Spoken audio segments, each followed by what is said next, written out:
Today we are going to talk about a great figure, a person who has come a long way during her reign, Queen Elizabeth II. Elizabeth was born at 17 Breton Street in London on April 21, 1926, to Prince Albert, Duke of York, and the Duchess of York, Elizabeth Bowes-Lyon. She was baptized in the music room of Buckingham Palace by Cosmo Lang, Archbishop of York, on May 29 of that year. The princess's godparents were George V, Queen Mary, Princess Mary, the Earl of Strathmore, the Duke of Connaught, and Lady Elphinstone. She received her names in honor of her mother, Queen Alexandra, her paternal great-grandmother, and Queen Mary, her grandmother. The family called her by the affectionate name, Lilibeth. Elizabeth grew up surrounded by the love and care of her family. She was educated at home, mainly with a humanitarian bent. Her governess was Marion Crawford, known as Crawfee. She studied history under S. G. C. Merton of Eton and modern languages, especially French. Religious instruction was provided by the Archbishop.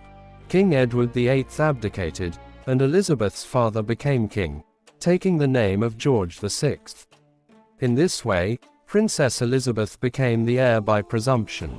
King George VI, Elizabeth's father, died on February 6, 1952.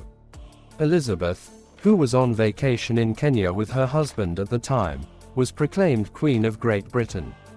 The coronation ceremony of Elizabeth II took place in Westminster Abbey on June 2, 1953. It was the first coronation of a British monarch to be broadcast on television, and this event is believed to have contributed significantly to the growth in popularity of television broadcasting. After that, in 1953–1954, the Queen made a 6-month tour of the Commonwealth, British colonies, and other countries. Elizabeth II was the first monarch to visit Australia and New Zealand. During her lifetime, the Queen has become one of the most popular people in the UK. According to recent polls, she was supported by about 80% of her subjects. Although Princess Diana's case shook the Queen's popularity and authority for a while, it did not affect her in the long run, as public opinion surveys show. Formally, the Queen holds legislative, executive and judicial power in the states she leads, but in fact her role is rather ceremonial because she always acts on the advice of the Cabinet of Ministers, and the head of the party that wins the election is most often appointed Prime Minister. British Prime Ministers have met with the Queen on a weekly basis, which is taken very seriously.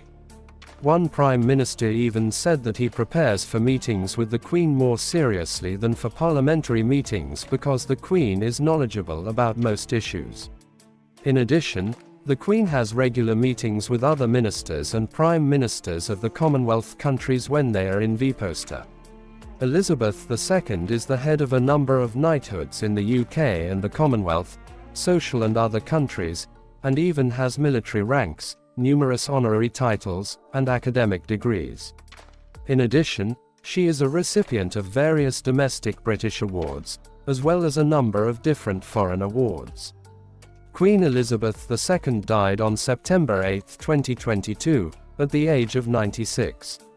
She served as monarch of the United Kingdom and the Commonwealth until her death. Elizabeth became the oldest monarch not only in the history of the British Empire, but also the longest-serving head of state in the world. Thank you for watching, rate the video and remember history is important.